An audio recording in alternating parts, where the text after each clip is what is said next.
Welcome back, folks, to Let's Play the Hordes of the Underdark. When we last left off, we had this guy to talk to. A small dog-like creature paces back and forth before the cave entrance, whining in frustration. As you approach, it turns to you, apparently eager for your help. What's the matter, little fellow?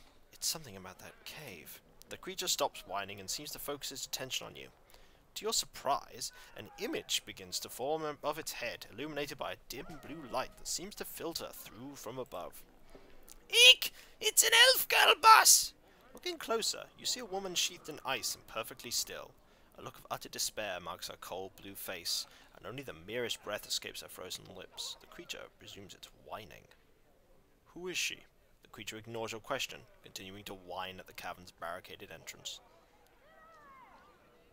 She's in that cave. Jumping up excitedly, the creature emits a series of sharp, crackling noises, seemingly in confirmation to your question. What's happening to her? A new image begins to form. In this one, the woman's frozen statue is slowly sinking into the ice below, subsumed into a glacial mass. In time, there is nothing left but a sense of emptiness. How can I help? The creature forms an image of an icy wall etched with countless names. The wall seems infinitely long, scrolling in a dizzying twists and turns to finally reveal a single blank space where a new one can be carved. Whoa! Big wall, boss! The image then transforms into a series of carved rectangular stones that the creature seems to use for navigation. You can sense the creature's desire to go to one of them, but you can't determine which one. Which stone do you want me to take you to? A pair of images coalesces above the creature's head. The first is of a sturdy oak, filled with leaves. Whoa, it's playing charades, boss! How many syllables? Deegan used to play this all the time at clan gatherings. The second image is of a boy held in a man's arms. You can see a family resemblance between them, but the father doesn't seem to be the focus of the thing. So, this is a guessing game, is it? This is fun, boss! Deegan thinks we should come to Hells more often. The creature crackles contentedly, eager to be off. It clings closer to your heels, following your lead. Alright, off we go then. We need to find alternate, treason, Elysium, dimension, coordinate. Let's have a look, see which one of these he wants. Is it this one? Do you want this one? Pet the creature. Huge body is covered in a hard carapace. Feels warm to the touch, however, despite the dreadful cold. It nuzzles your hand. Grateful for the attention. Aww. Right, it's not this one. It's not Elysium. What about dimension? Ah. No. Are you the scrivener? Yes, you are the scrivener. Excellent. Is it this one you want? Infinity?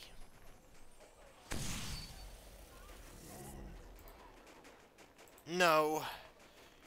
Coordinate?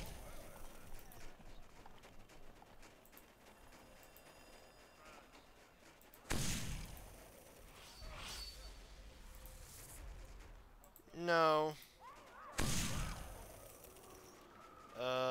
Treason? Ah, alternate. There you are. It might be alternate. And another person just died horribly. Is it this one? No. Then it must be treason. Oh, the scrivener's actually with us now. He's joined our party. That's quite cool. Treason? Ah! The creature sniffs around the base of the stone and cackles excitedly, grateful that you were able to lead it to the right one. Yay! Does Deacon get to play again? I hope not. Now the creature shows you a man on his deathbed, then two others standing side by side, then a fourth man's leg, barred between his ankle, high boots and knee-length breeches.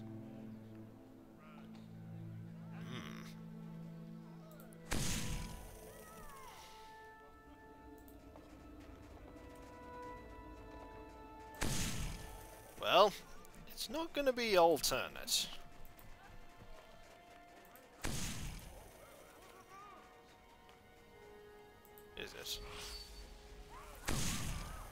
No, it's not.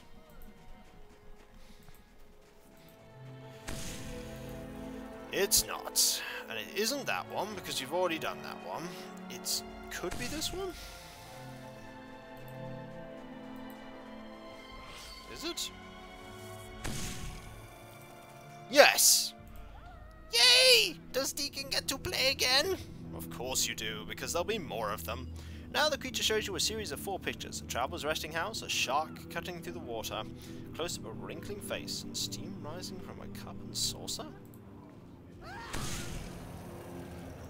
Somebody just died horribly, didn't they? Is it this one? No. Well, there are only a few left.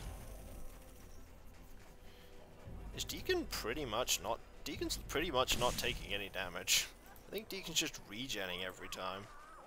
Infinity? Yay, it's this one! I don't know why on earth it's that one. The final stone. And sniffs around towards one of the ice walls nearby. Oh! Is there a way for you to get in?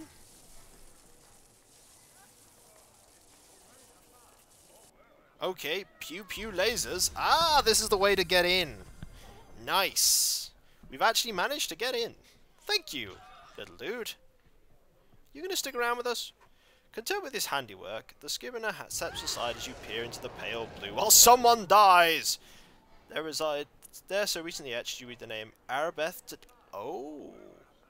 Oh, Arabeth! That's the frozen woman, is it? The creature crackles in acknowledgement. It appears weary now that its task is done. Did you know her at all? Forms an image of the frozen woman passed by at the head of an angry crowd of spirits, leading them towards the gates. The image fades away sadly. There you go. Do you feel better now? The creature seems too weary to crackle any further, but as you sense its gratitude, with plodding steps, it wanders off into the snow, leaving you alone. Oh, I don't have my friend anymore. He was cool. I take it this is someone that some people will know. A person from another game. The first game in this series. The core Neverwinter Nights. And now we're going to meet this person. Not in a way that people will know them. This is the frozen cave. We're still taking cold damage.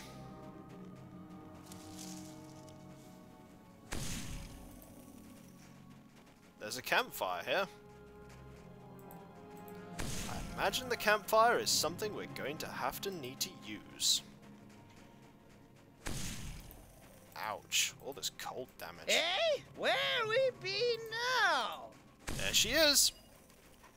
Arabeth de Tilmarand. A frost clings to the spirit's forms. Her eyes bear a commanding gaze. Right. Hello, can we talk to you? No. We can, however, light this campfire. 3 Velox berries to ignite a large fire. As the berries break open, bursts of energy spark forth, igniting the light wood near you. In the heat of the resulting bonfire, the woman before you begins to stir. Ice melts from her face like tears, and her hair clings damply to her brow. For the first time, you realize that she's beautiful. Confused, frightened, and defiant, she attacks. Oh, good! Who are you? Why have you come here? You're gonna lose. So bad. I will drain you. No, you won't. Please, I surrender. What's done is done. Haha! I defeated you. Jeez, if it was only that easy in the core game. Must you continue to torment me like this? Just leave me be. You were warm. You were cold, so I warmed you. We were just being nice, honest. I'm a traitor. Will you trust me? I'm dead. Will you return me to life? I'm hated. Will you love me? I've lost my innocence. Will you help me find it? Save your breath. There are some things you can't get back. Why did you attack me? Why did you light that fire? I wanted to torture you. I believed you were making a mistake.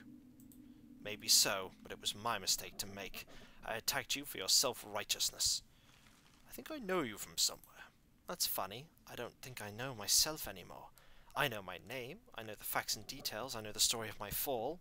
I was once a paladin of Tyr. There was a plague, I loved a man. Ooh! Are you from Neverwinter? Deacon knows this story! All of it seems like some horrible fairy tale, like a story about someone else from long ago. Maybe it's all it was. Maybe that's how you knew it was it as well. I don't know. I try to forget these things. Why did you try to forget them? Do you want the truth? What if I told you that I don't like who I was in life? I don't even know if I like who I am now. It seems better to become one of the lost, numb even to memories. You don't want that. I do. Please just leave me be. In doing this, you are only serving Mephistopheles. He was devouring us, eating our very souls to build his army. I'll serve no army. Never again. I serve Tyr. I serve Northern Lasher. I serve Morag and her old ones. All my life I've worn their colours, waved their flags. I'll not serve Mephistopheles now, after I've gambled and lost so much. So yes, I challenged him. The other spirits thought I did it for them, but they are fools. I serve only myself now. But what of morality? Of good and evil? What of it? I've seen evil done in the good man's name, and nobility in the cause of the good despised. Does that make me good? Does that make me evil? No, only cynical and jaded and weary of the world. Mephistopheles found humour in my challenge and heard me out, listening patiently until I ran out of words to speak. There in the silence he gave voice to the one secret I had harboured within me for so long.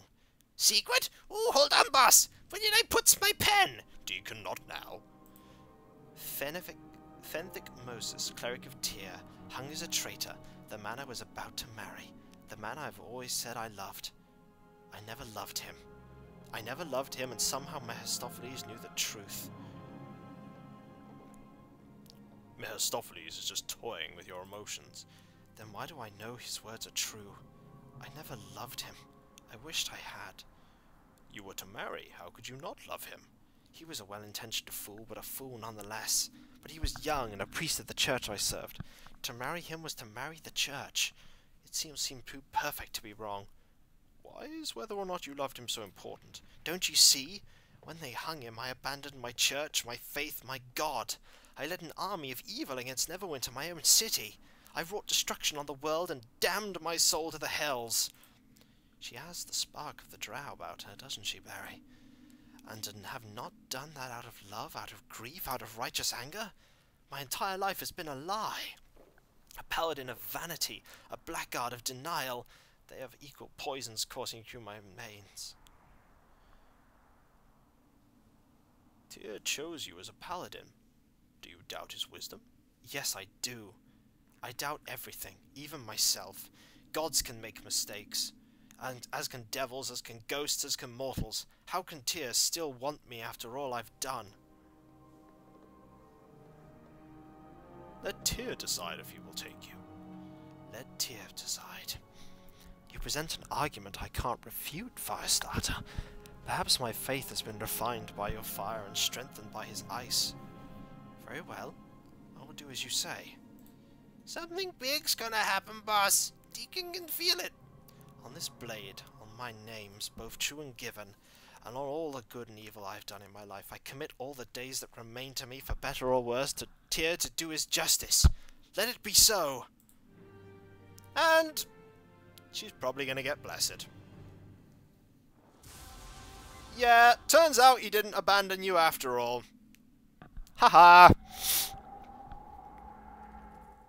Nice. 10 points shifted towards good.